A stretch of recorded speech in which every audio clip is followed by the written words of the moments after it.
जरा सोचो, आप एक ऐसे कमरे में बंद हो जहाँ न खाना है न पानी और बगल में एक सड़ा हुआ चूहा पड़ा है और मोबाइल में सिग्नल नहीं है और बाहर से कोई जवाब नहीं आ रहा। क्या आप अपनी प्यास बुझाने के लिए अपना ही पेशाब पिएंगे या भूख मिटाने के लिए रेंगते हुए कीड़े खाएंगे? आज की कहानी एक ऐसे ही आदमी की है जो नरक से भी बदतर हालात में फंस गया था। वीडियो को आखिर तक देखना, क्योंकि अंत में जो हुआ वो आपकी रूह कंपा देगा। कहानी शुरू होती है हमारे हीरो से, जो रात भर जमकर शराब पीने के बाद जब सुबह उसकी आंख खुली तो उसका सिर फट रहा था। अभी वो होश संभालने की कोशिश ही कर रहा था कि तभी उसकी नजर बगल में पड़ी एक चीज पर गई और उसके रोंगटे खड़े हो गए। एक मरा हुआ चूहा बिल्कुल उसके पास पड़ा सड़ रहा था। उसे झट से एहसास हुआ कि वो किसी आम कमरे में नहीं बल्कि लोहे की एक तिजोरी जैसी कालकोठरी में कैद है, जहाँ बस एक भारी भरकम लोहे का दरवाजा और एक पुरानी अलमारी थी। कमरे में इतनी मक्खियां भिनभिना रही थीं कि कान पक जाएं, और उनमें से कुछ तो उस मरे हुए चूहे पर दावत उड़ाने में बिजी थीं। अपनी घड़ी की तरफ देखा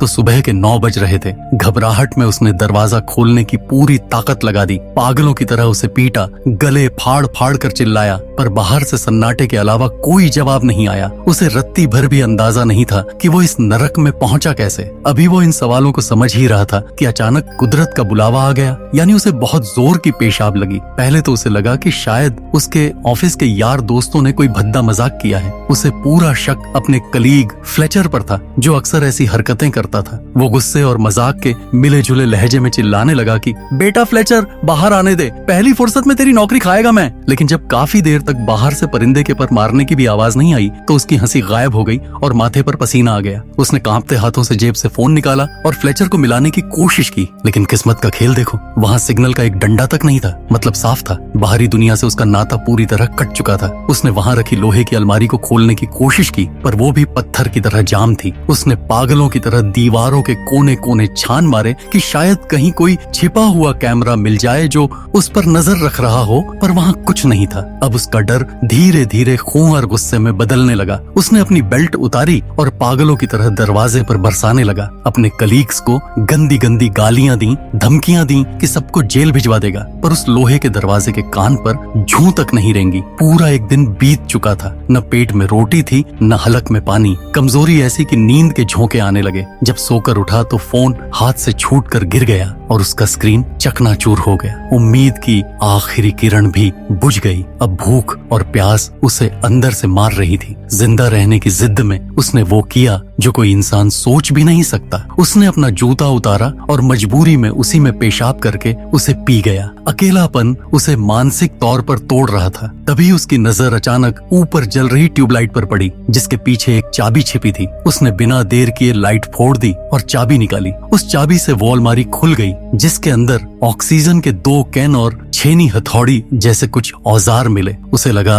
अब तो वो आजाद हो जाएगा। उसने औजारों से दरवाजा तोड़ने की कोशिश की, पर दरवाजे पर एक खरोंच तक नहीं आई। वहाँ एक वेल्डिंग मशीन भी थी, जिसे चलाने का उसे कख भी नहीं पता था। तभी उसे एक आइडिया आया। उसने वेल्डिंग गन की आग से ऊपर लगे फायर अलार्म को ट्रिगर करने की सोची, ताकि पानी की बौछारें गिरें और उसकी प्यास बुझ जाए। लेकिन उसकी फूटी किस्मत, वो अलार्म भी नकली निकला। प्यास और लाचारी ने उसे डिप्रेशन की खाई में धकेल दिया। उसने गुस्से में अपना सिर अलमारी पर दे मारा, लेकिन फिर शांत होकर बैठ गया। तभी उसकी नजर दीवार के एक छोटे से छेद पर पड़ी। बस फिर क्या था, डूबते को तिनके का सहारा। उसने छेनी हथौड़ी उठाई और पागलों की तरह दीवार खोदने लगा। उसे लगा कि दीवार के पार खुली हवा होगी। काम करते करते ऑक्सीजन कम पड़ने लगी तो उसने ऑक्सीजन कैन का सहारा लिया, पर ज्यादा ऑक्सीजन चढ़ जाने से उसे चक्कर आने लगे। पेट की आग बुझाने के लिए उसने बेयर ग्रिल्स वाला अवतार अपनाया और उस मरे हुए चूहे पर रेंगने वाले कीड़ों को ही खा लिया। अब उसमें फिर से ताकत आ गई थी। उसने छेद बड़ा किया, वेल्डिंग गन से अंदर के लोहे के सरियों को काटा और जैसे ही आखिरी ईंट हटाई, वहाँ से तेज रोशनी अंदर आई। वो खुशी के मारे रोने लगा कि अब वो आजाद है। लेकिन जैसे ही वो रेंगकर उस छेद से बाहर निकला, उसके पैरों तले जमीन खिसक गई और दिल बैठ गया। वो बाहर की दुनिया में नहीं बल्कि बिल्कुल वैसे ही एक और दूसरे कमरे में पहुंच गया था। उसकी सारी मेहनत, सारा खून पसीना मिट्टी में मिल चुका था। वो हार कर पागलों की तरह चीखने लगा। तभी उसकी नजर उस नए कमरे के कोने में पड़ी, जहाँ एक सुर्ख लाल रंग का ताबूत रखा था। जैसे ही उस आदमी ने ताबूत का ढक्कन हटाया, उसकी फटी की फटी रह गई। अंदर एक बेहद खूबसूरत लड़की लेटी थी, जिसे देखकर लग रहा था कि वो मर चुकी है, पर ध्यान से देखने पर पता चला कि वो तो गहरी नींद में सो रही थी। जैसे ही उसने को झकझोर कर जगाया, वो बेचारी बुरी तरह सहम गई। दोनों ने एक दूसरे से बात करने की कोशिश की, पर हाय रे किस्मत, दोनों की भाषा एकदम अलग थी, जैसे उत्तर और दक्षिण का मेल। डर के मारे वो लड़की भागकर पुराने कमरे में छिप गई। उस आदमी में अब इतनी जान नहीं बची थी कि उसे कुछ समझा सके, इसलिए वो हार कर उसी खाली ताबूत में सो गया। आधी रात को उसी डरी हुई लड़की ने उसे जगाया और इशारों में कहा कि भाई बैठ मत, सुरंग खोदना जारी रख। लेकिन बेचारे आदमी का शरीर जवाब दे चुका था। भूख, प्यास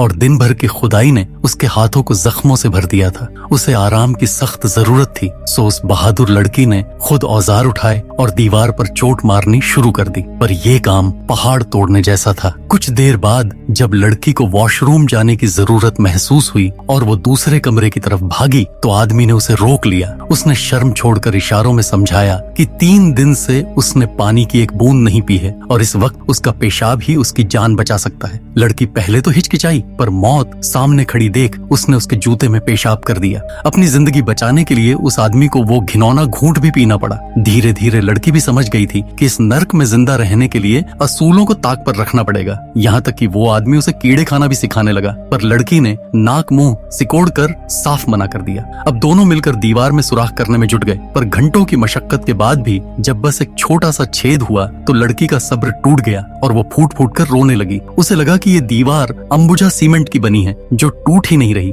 उसे संभालने के लिए आदमी ने एक गाना गुनगुनाना शुरू किया तो लड़की भी गम भुलाकर उसके साथ सुर मिलाने लगी। तभी अचानक एक हादसा हुआ। आदमी के हाथ पर गलती से भारी हथौड़ा लग गया। लड़की ने बिना सोचे समझे अपने सिर का कपड़ा फाड़ा और बड़ी ममता से उसके जख्म पर पट्टी बांध दी। इस दर्द ने उन दोनों को करीब ला दिया और उनकी दोस्ती हो गई। अब वो एक टीम बनकर काम कर रहे थे। तभी एक अजीब करिश्मा हुआ। लोहे के दरवाजे का ताला अपने आप घूमने लगा। वो दोनों पागलों की तरह उसकी तरफ लपके, पर जैसे ही उन्होंने ताले को देखा वो फिर से बंद हो गया। कई बार की कोशिश के बाद उन्हें खेल समझ आया कि जब तक वो दरवाजे की तरफ पीठ करके खड़े रहेंगे तभी तक ताला खुलेगा। बस फिर क्या था, दोनों उल्टे कदम चलते हुए दरवाजे तक पहुंचे और दरवाजा खुल गया। पर खुशियां ज्यादा देर नहीं टिकी, क्योंकि अगला कमरा भी वैसा ही था। बस फर्क इतना था कि वहाँ एक खाली कब्र खुदी हुई थी। फुर्ती से पिछले कमरे से सारे औजार ले आई, पर इस बार दरवाजा खोलने की हर तरकीब फेल हो गई। अब हालात बद से बदतर हो चुके थे। आदमी को तेज बुखार ने जकड़ लिया और वो निढाल होकर गिर पड़ा। कमजोरी के उस आलम में उसे एहसास हुआ कि उन्हें कैद करने वाला कोई सनकी है जो चाहता है कि ये दोनों एक दूसरे का खून बहा दें। उसे लगा कि बाहर निकलने का रास्ता किसी एक की मौत से होकर गुजरता है और ये कब्र उन्हीं में से किसी एक के लिए बनी है। एक पल के लिए उसके मन में लड़की को मारने का ख्याल आया, पर उसका जमीर जाग गया। वो ऐसा पाप नहीं कर सकता था। उसने हार मान ली और खुद ही उस कब्र में लेट गया ताकि मौत का इंतजार कर सके। लड़की ने उसे बचाने के लिए थप्पड़ मारे, झकझोरा, पर वो पत्थर बन चुका था। उसने उसे कब्र से बाहर निकालकर जमीन पर लिटाया और पागलों की तरह चिल्लाने लगी, पर बाहर से कोई फरिश्ता नहीं आया। आखिर में अपनी आंखों के आंसुओं से उसने आदमी के सूखे होंठ गीले किए। उसे पता था कि अगर ये मर गया तो उसकी भी गिनती के दिन बचे हैं। फिर उसने एक आखिरी कोशिश की। उसने अपने कपड़े उतारकर अपनी शरीर की गर्मी से उसे होश में लाने की कोशिश की। वो पूरी रात उसे जगाए रही, उसे सोने नहीं दिया। सुबह जब आदमी की आंख खुली तो उसने देखा कि वो थकी हारी लड़की उसके पास ही बेसुध सो रही है। उसने रेंगते हुए जाकर ताबूत का कपड़ा निकाला और उसे ओढ़ा दिया। तभी फिर से ताला घूमने की आवाज आई। दोनों चौंक कर उठे और पुरानी तरकीब आजमाते हुए पीठ के बल दरवाजे की तरफ बढ़ने लगे। लेकिन आदमी की हालत इतनी खराब थी कि अब वो अपने पैरों पर खड़ा भी नहीं हो पा रहा था। लेकिन उस लड़की ने हिम्मत नहीं हारी। उसने अपनी पूरी जान झोंक दी और उसे सहारा देकर अपने कंधे से सटा लिया। दोनों एक दूसरे का हाथ थामे दुनिया जहान का दर्द और कमजोरी सहते हुए धीरे धीरे पीठ के बल उस भारी भरकम लोहे के दरवाजे की ओर बढ़ने लगे। जैसे जैसे वो करीब पहुंच रहे थे, दिल की धड़कनें मानो बाहर आने को बेताब थीं और फिर अचानक एक जोरदार कड़क की आवाज हुई और वो लोहे का मनहूस दरवाजा हमेशा के लिए खुल गया। ये उनकी आंखों के सामने बाहर का नजारा आया। उनकी फटी की फटी रह गई। लोहे के उस सड़े हुए और बदबूदार कमरे के बाहर की दुनिया किसी साक्षात स्वर्ग से कम नहीं थी। चारों तरफ दूध जैसे सफेद और कल कल करते झरने गिर रहे थे। रंग बिरंगे चहचहाते पक्षी आसमान में कलाबाजियां खा रहे थे और चारों ओर ऐसे खुशबूदार फूल खिले थे जिनकी महक ने उनकी सारी थकान एक पल में मिटा दी। इतना सुंदर और जादुई मंजर उन्होंने अपनी पूरी जिंदगी में कभी नहीं देखा था। उन आंखों में अब मौत का डर नहीं बल्कि जीत की खुशी और सुकून था। इतनी सारी जिल्लत, वो पेशाब पीना, वो कीड़े खाना और खुद को कब्र में लिटाने जैसी भयानक मुश्किलों के बाद आखिरकार उन्हें वो जन्नत नसीब हुई जिसके वो हकदार थे। दोनों के चेहरे पर एक ऐसी मुस्कुराहट खिल उठी जो शायद शब्दों में बयान नहीं की जा सकती। तो भाई लोग, कैसी लगी आपको ये कहानी? अगर मान लो आप भी कभी ऐसे ही किसी बंद कमरे में फंस जाओ और चाबी कहीं खो जाए तो आप किसके साथ वहां कैद होना पसंद करोगे? नीचे कमेंट्स में अपने दिल की बात जरूर बताना।